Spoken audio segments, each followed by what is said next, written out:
Shalom, povo de Deus, paz do Senhor Jesus, tudo bem com vocês? É motivo de muita alegria, mais uma vez, poder ministrar uma palavra ao teu coração, poder entrar no seu lar, na sua casa e ministrar uma palavra do céu para a sua vida. Hoje estou aqui com o meu esposo, uma pessoa muito especial na minha vida, servo do Senhor, o nosso pastor Arlindo. Tudo bem, pastor Arlindo? Fique à vontade, deixa Deus te usar. Amém? Amém. A paz de Cristo. Eu me sinto privilegiado por esse momento, estar compartilhando essa palavra e agora, principalmente, ao lado da minha esposa missionária Eliane. Eu gostaria de compartilhar uma palavra de Deus ao seu coração, mas para tanto precisamos abrir a palavra do nosso Deus. Vamos abrir a palavra que se encontra aqui no livro de Esdras, capítulo de número 8, a partir do versículo 21. Eu creio que Deus vai falar ao nosso coração a respeito do que aqui está escrito. Certamente vai estruturar a nossa vida e erguer, levantar alguma área da nossa vida que está precisando exatamente dessa mensagem, que ela chegue de uma forma bem especial ao seu coração para refazer, reconstruir, para reformar, para alavancar a sua vida, eu creio. Está escrito assim, versículo 21. Então apregoei ali um jejum junto ao rio Ahava, para nos humilharmos perante o nosso Deus, para lhe pedirmos jornada feliz para nós, para nossos filhos e para todo o que era nosso. Porque tive vergonha de pedir ao rei exército e cavaleiro para nos defenderem do inimigo no caminho. Portanto, já lhe havia dito, a boa mão de Deus é sobre todos os que o buscam para o bem deles, mas a sua força e a sua ira contra todos os que a abandonam. Nós, pois, jejuamos e pedimos isto ao nosso Deus, e ele nos atendeu. Glória a Deus. Glória a Deus. Esse ano nós temos em nossa igreja um tema que Deus colocou no coração de nosso pastor presidente. O tema é o seguinte: de volta ao altar, lugar de comunhão.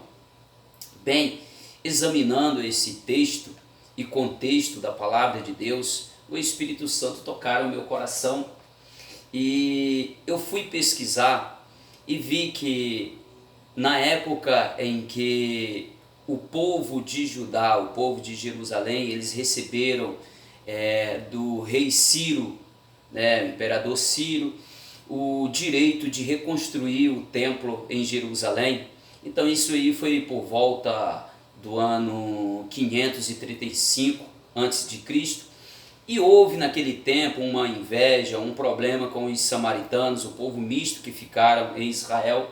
E eles, missionária Eliane, eles fizeram questão de mandar uma carta para o rei, o imperador, e o imperador de imediato mandou interromper a obra. Questão de inveja, aquilo temporariamente funcionou. Mas a verdade é que passou o rei Ciro, entrou o rei Dario I. No segundo ano do rei Dario I, aí por volta de 521 anos, eles retomaram a obra do templo em Jerusalém, por ordenança, ou seja, por supervisão de Zorobabel. E essa obra ela se concluiu até o ano 516. No ano 516, Artaxerxes enviou Esdras para a consagração do templo. Mas quando Esdras recebeu essa notícia com tanta alegria no coração, ele falou para o rei Artaxerxes que a mão do Deus que ele serviu, o Deus de Israel, era poderoso para conduzir em segurança qualquer um que ele tivesse por Deus e obedecesse às suas leis. É interessante que ele, liberando essa palavra, de fato o rei vai liberar ele para a implantação do culto em Jerusalém, e ele, animado, empolgado, liberou essa palavra. E automaticamente ele começa a chamar os levitas, porque quem deveria trabalhar no templo eram os levitas, os descendentes de Levi, filho de Merari, filho de Gerson ou filho de Coate. descendente de Levi.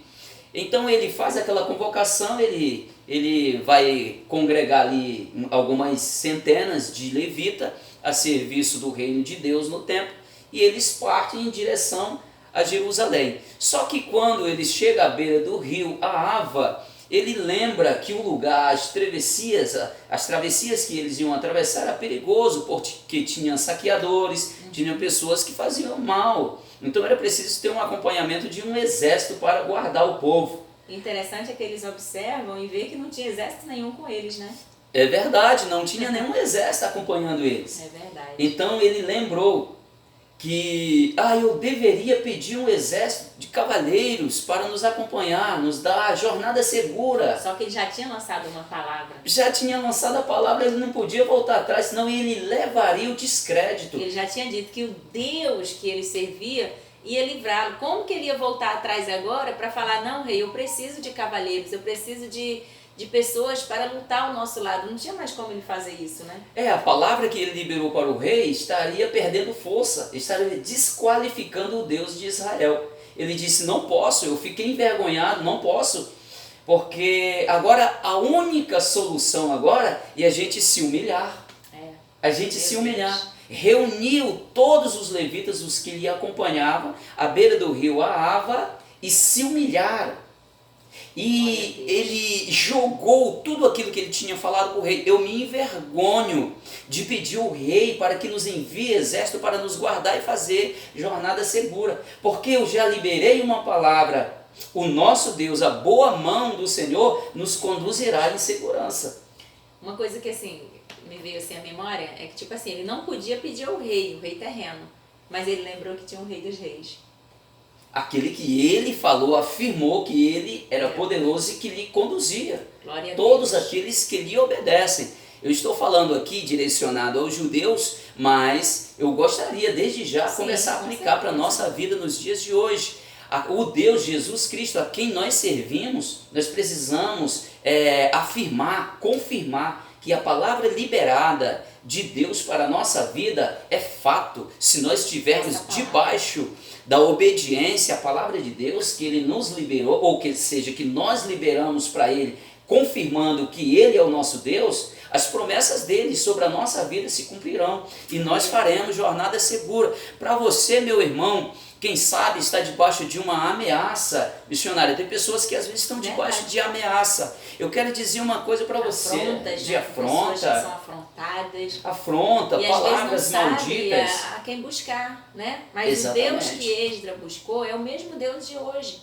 É verdade. Ele está com os ouvidos inclinados. Basta você orar a Ele, clamar a Ele, confiar nele. A Bíblia diz, se creres, verás a glória de Deus. Verdade, isso é fato. O nosso Deus é um Deus criterioso.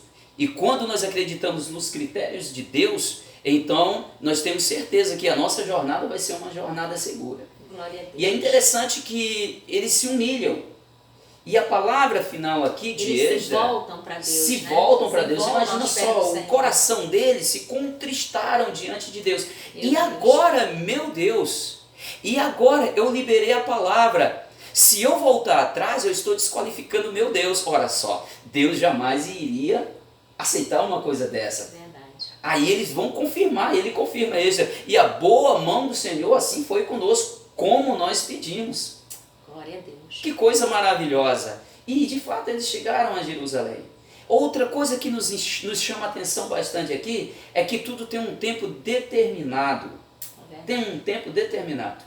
Eles iriam ali implantar a adoração a Deus no templo reconstruído. E eu quero destacar uma coisa aqui. Aquele templo reconstruído, ele não tinha mais a Arca da Aliança missionária. O templo reconstruído não tinha mais a Arca da Aliança lá, o símbolo da presença de Deus para os judeus. Não tinha lá mais a vara de Arão, que florescera. Não tinha lá o pote de maná, não tinha o óleo, não tinha o fogo santo, porque no determinado tempo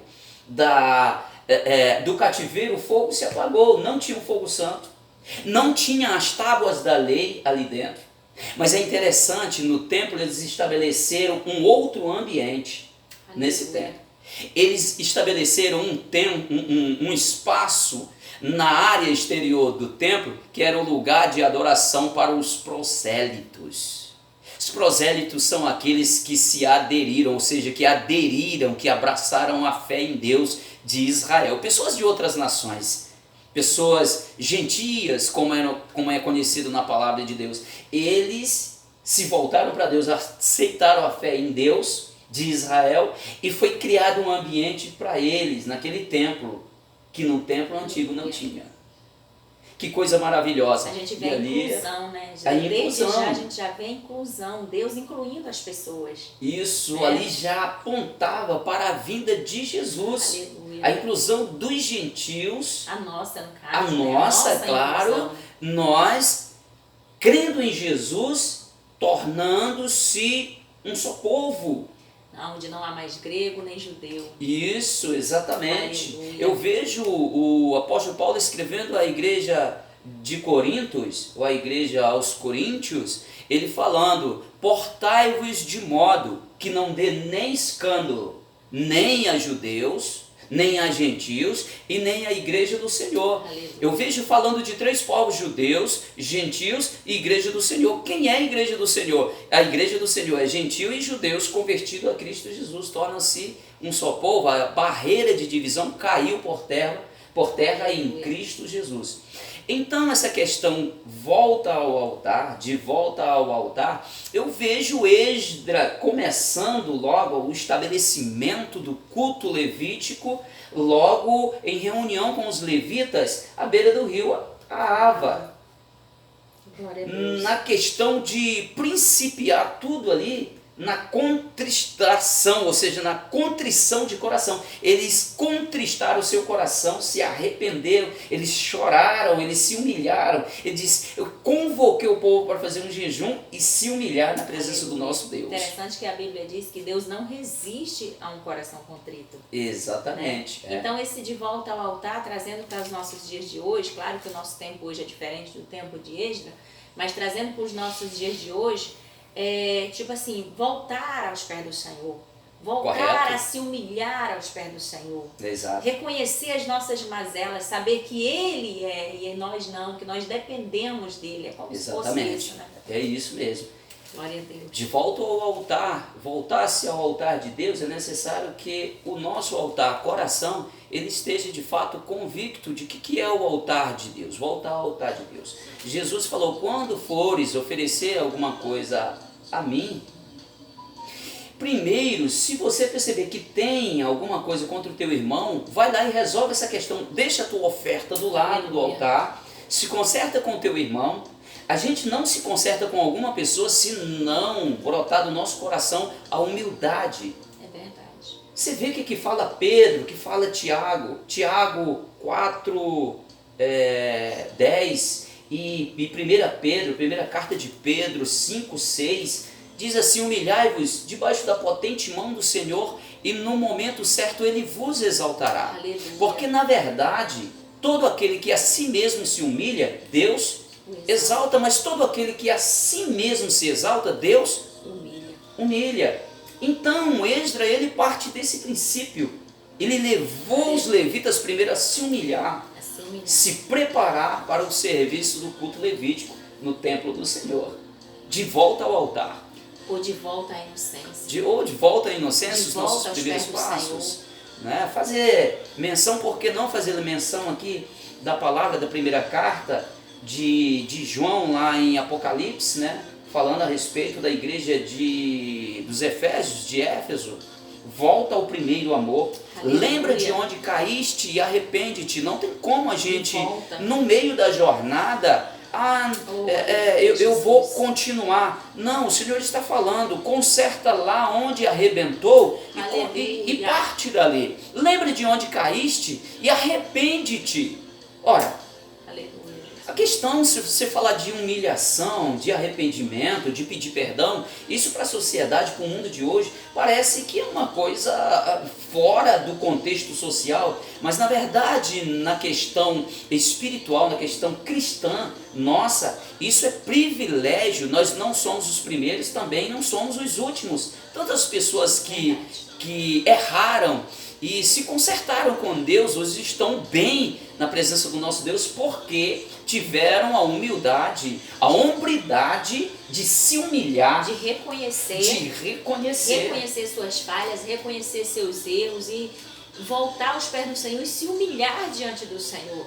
É verdade. Né? Saber que sem Deus ele não pode, sem Deus ele não é nada, que sem Deus ele não consegue. É isso que é voltar ao altar, meu querido. É voltar aos pés do Senhor, é levantar as mãos aos céus e dizer: Senhor, sem o Senhor não sou nada.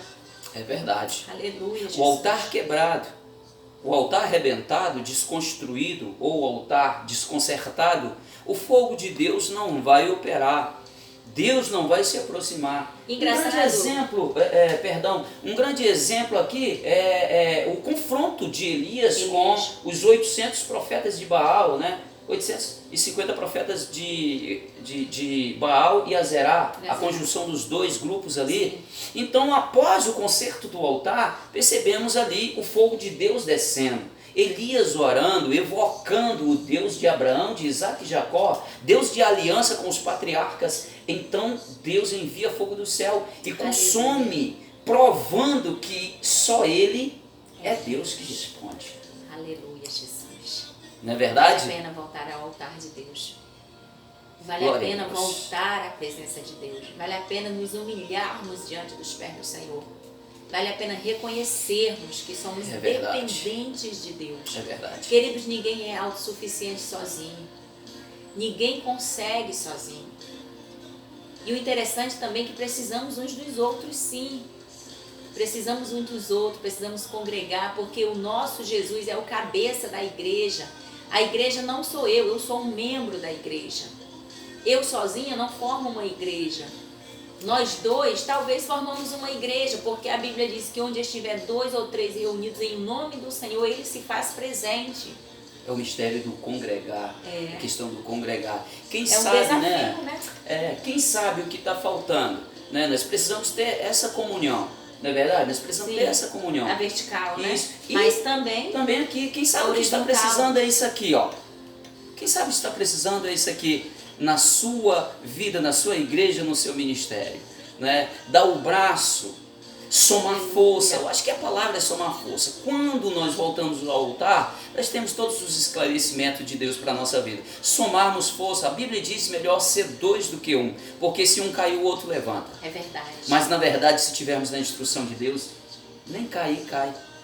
Porque o Senhor é que sustenta nas nossas mãos. Sim. Permita que Deus segure nas suas mãos. Não diga: eu seguro na mão de Deus, sou autossuficiente. Não, deixe acontecer as duas coisas. Segure na mão de Deus e deixe Deus segurar na sua mão. Porque dessa forma, nós vamos vencer. Eu creio que esta palavra, missionária Eliane, está chegando ao coração. Eu creio. Vai entrar na sua casa por intermédio do seu telefone, do seu smartphone. Seu computador, isso, e vai abençoar a sua casa, vai abençoar o seu ministério, Aleluia. Vai abençoar a sua vida. Não é debalde, não é por acaso que nós estamos aqui levando essa palavra ao seu coração. Quem sabe você estava precisando dessa palavra. Eu quero dizer uma coisa, está na hora, bate a poeira. Se humilha diante de Deus, se levanta, Deus ainda conta contigo. Deus ainda conta com você. Não se preocupe com as críticas, porque o que constrói, crítica construtiva constrói, mas crítica para quebrar, isso não adianta nada, não resolve nada. É verdade. Acredite em uma coisa: quem sabe da sua vida com Deus é você e Deus. Só Deus e você sabe por onde você passou, o que você passou para hoje estar aqui. Aleluia, Jesus. Só Deus e você conhece a tua história. Deus abençoe a sua vida. Nós estamos aqui esta manhã para entrar na sua casa e passar esse recado de Deus para a sua vida. Levante-se do chão, ergue a sua cabeça. Derrota não é coisa de cristão. Aleluia. Deus vai te levantar. Se humilha se entrega, se lança nos pés do Senhor. Esses são os critérios de Deus para a nossa vida. É o mandamento do Senhor para as nossas vidas, né? Nós precisamos nos humilhar, nos arrepender. Ele nos perdoa e pode ter certeza, nós saímos como uma árvore bem regada. Amém? Encerro a minha fala por aqui, já agradecendo a Deus por esse momento, por essa oportunidade. Deus em Cristo abençoe a todos vocês. Amém?